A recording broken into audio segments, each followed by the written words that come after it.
Hey, what's up, everybody? You know what this is. It's your boy Will.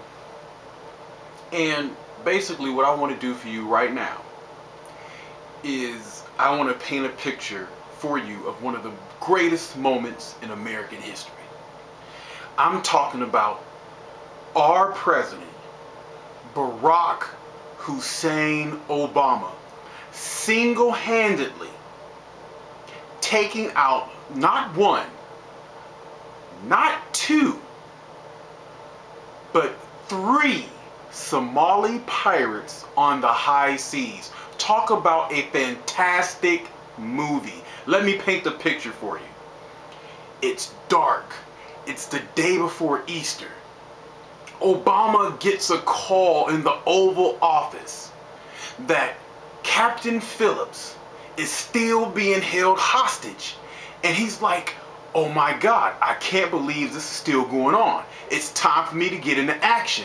So picture this, a scene where it's a montage of him training and going through the sit-ups and the push-ups and the firing of the M6, the HK or a 50 cal or sniper rifle, and all of a sudden you see him putting in a knife here, and you're putting the grenade there, and he's putting on the SWAT vest and everything, and he puts on the shades, and he says his favorite catchphrase: let's go hope we can make some change out of these pirates.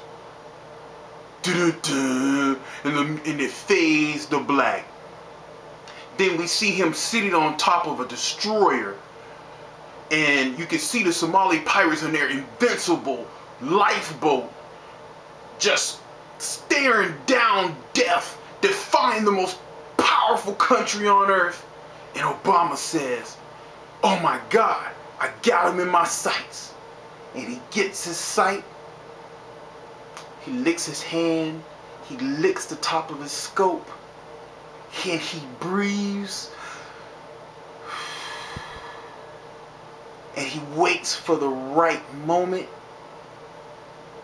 and then blah, blah, blah, 3 shots in succession, taking out all 3 Somali pirates, and saves Captain Phillips by jumping over the edge of the destroyer, swimming over to the invincible lifeboat, single-handedly grabbing Captain Phillips and taking him over 450 yards to the nearest vessel on his back while holding his gun to the destroyer, and saves the day.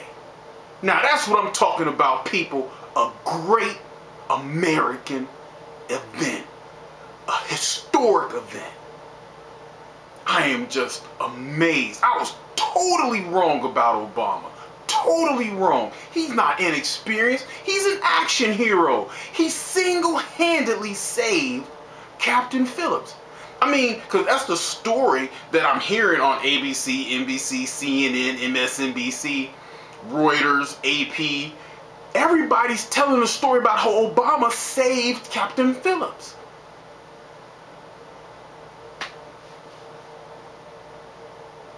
Now you know I'm being very sarcastic. Very sarcastic. Obama signed a piece of paper that gave the military authorization to use deadly force. He didn't give the order. He wasn't there on the ship. He did absolutely nothing. The mainstream media is sickening. I mean, it is so pathetic how they don't want this man to fail, because they invested so much time. For the first time in American history, the press truly just out in the open, rooting and literally out there campaigning for a candidate so they can be on the right side of history. And so they invested so much time and money in this product that David Axelrod and David Plouffe and all the other King's men put together. They invested so much time, energy, and money that they can't let this man fail. So they have to paint this narrative. People, it was 3 kids between the ages of 17 and 19 with guns on a little orange dinghy. The captain of the ship of the destroyer, the commander, saw an opening. He had already had authorization from the president's office. He saw that the gun was being pointed at Captain Phillips. He made a split decision and he took them out. The incompetence, people, of the Obama administration to wait a whole week. Everybody's trying to say he's waited a whole week because he was so calm, no drama Obama.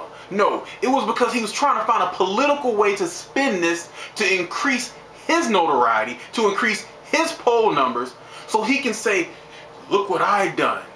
This is not a real, actual, I mean, they're calling this a national security issue. This was not a national security issue. North Korea, China, Russia, Iran, those are national security issues. This was not a national security issue. This was 3 kids with guns trying to play grown-up who held the United States military at bay for a week until our president and his men could find a way to spin this. They played with a man's life in order to find a way to spin this for their political advantage. That's the kind of man Obama, David Axelrod, David Plouffe, and all those other idiots in this administration, that's the kind of people they are. Disgusting. Absolutely disgusting. And for all you voters out there who voted for Obama, you should be ashamed of yourself. The press should be ashamed of themselves. It was our men and women in uniform, the commander of the ship who's the hero, the captain who tried to escape. That's the hero. Somebody who risked his life, who told his people, Captain Phillips, who told his crew, lock yourselves in your rooms, don't let nobody in, and I will give myself up for you. That's a hero. Not some asshole, I'm sorry, I'm going to call him what I call him, who signed a piece of paper and the press is trying to make into Arnold Schwarzenegger in Terminator. Or, I don't know, Rambo. It's disturbing and disgusting and it needs to stop. I'm out.